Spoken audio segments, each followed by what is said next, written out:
wasn't supposed to be in that room. Let me back up. I'm a field medic. 12 years with Compact Frontier Medical. Most of it spent stitching up dock workers and running triage at border stations nobody's heard of. The kind of career where you learn to set a dislocated shoulder in under 9 seconds and sleep through hull alarms. I'm not complaining. It suited me. The day I'm talking about, I'd been reassigned to Thenar border station for a routine equipment rotation. Swap out the old bioscanners, calibrate the new ones, file the paperwork. Simple. Except somebody in the staffing office had also flagged me for auxiliary scanner duty at the Compact Regional Pairing Facility next door, because they were short-handed, and apparently any warm body with a medical credential would do. The pairing facility. If you haven't seen one, picture a medical bay stripped of anything resembling warmth. White walls, fluorescent overheads tuned to that specific frequency that makes everyone look slightly ill, a row of scan chairs bolted to the floor, each one fitted with compact standard biometric arrays. The whole place existed for one purpose: the genetic continuity decree. Endangered royal lineages, alien houses whose succession had thinned to a single heir, were required by compact treaty law to undergo compatibility pairing. 40 candidates minimum. If one matched above 95%, the contract was binding. I'd heard of it, never thought about it much. It was one of those distant bureaucratic things that happened to other people. They put me in exam suite 4, handed me a data pad, told me to run the scans and log the results. The 40 candidates had already been processed. All failed, none above 78%. There was one more session scheduled, one last scan before the day closed and the princess's file was routed to the next facility on the circuit. She walked in at 1640. Princess Iles Vel Thenar, last eligible heir of the Thenar royal seat. I didn't know any of that yet.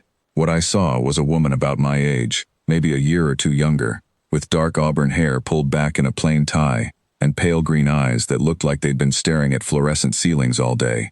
Her skin was warm ivory, lighter at the temples where the scan contacts had been pressed and removed too many times. She wore a simple gray shift, compact standard issue for pairing candidates, and she moved like someone who'd been sitting in scan chairs since morning, and had stopped expecting anything from any of them. She sat down without a word. I looked at the chair. The headrest was set for someone about 6 inches taller, the last candidate probably, and the armrests were locked at the widest position. She'd have to hold her arms out at an uncomfortable angle for the full 20-minute calibration cycle. I adjusted the headrest, brought the armrests in, checked the lumbar support. It was jammed, so I cleared the mechanism with my pen tip until it clicked into place. She watched me do this. "Have you eaten?" I asked. She blinked. It was a medical question. Blood sugar affects bioscan readings. Every medic knows this, but the way she stared at me, you'd think I'd asked her something extraordinary. "No," she said. I pulled a ration bar from my kit, the good kind, the ones with actual grain in them instead of compressed nutrient paste, and set it on the armrest next to her hand. "Eat that before we start. The scan reads low glucose as a compatibility variable, and it'll skew your numbers down." She picked up the bar, turned it over. None of the other technicians mentioned that. None of the other technicians are medics. Something shifted in her face, not a smile, a recalibration. She unwrapped the bar and ate it slowly, while I brought the scanner online and loaded the session protocol. That's when I saw the candidate list. 40 names, all processed, all failed. And at the bottom, a 41st entry, added by the system automatically when I logged into the suite with my medical credential. My biometric profile, Torin Dahl, loaded into the candidate pool by default, because the staffing office had registered me under the same intake code as the pairing candidates instead of the operator code. I stared at it for about 5 seconds. "Problem?" she asked. "Clerical error," I said. "My profile's in the candidate pool. Shouldn't be. Can you remove it?" I checked. The system had already locked the session roster for the final scan cycle. Compact protocol. Once a session roster locks, you run every name on it or you void the entire day's results and start over. 40 scans, gone. She'd have to come back tomorrow and sit through all of them again. "I can void the session and they'll reschedule," I said, "or I can run it as is. The scan takes 20 minutes either way. Your call." She looked at me for a long moment. Those pale green eyes, direct and clear, like she was reading something in my face that I wasn't aware I was showing. "Run it," she said. So I ran it. 20 minutes. The scanner hummed. The biometric arrays cycled through their frequencies. Genetic markers, neurochemical baselines, stress response compatibility, the whole compact standard battery. I sat on the stool beside the chair and monitored the readouts, the way I'd monitor any patient's vitals during a procedure. We talked. Not about the scan. She asked me where I was stationed. I told her. Vethic Outpost, mostly, and 2 years at Compact Forward Station 12 before that. She asked how long I'd been a medic. I told her that too. 12 years. She said the word medic the way some people say carpenter or teacher, like it was a real thing. A thing a person chose to be, not a title assigned by a system. Why a medic? She asked. I thought about it. Because it's the one job where nobody asks why you showed up. You just show up, and there's work to do, and somebody's better off because you did it. She was quiet for a moment. Then she said, nobody's asked me why I'm here either, but for a different reason. I understood what she meant. They hadn't asked because they didn't care. She was a data point on a roster, a lineage to be preserved. The system needed her alive and matched, not heard. I asked her name. Not her title, I had that on the datapad, her name. Iles, she said, quiet, like she was testing whether I'd say it back. Iles, I said. I made sure I said it the way she'd said it. The stress on the second syllable, the soft final vowel. She nodded once, and something behind her eyes settled, the way a patient's breathing settles when they realize you're not going to hurt them.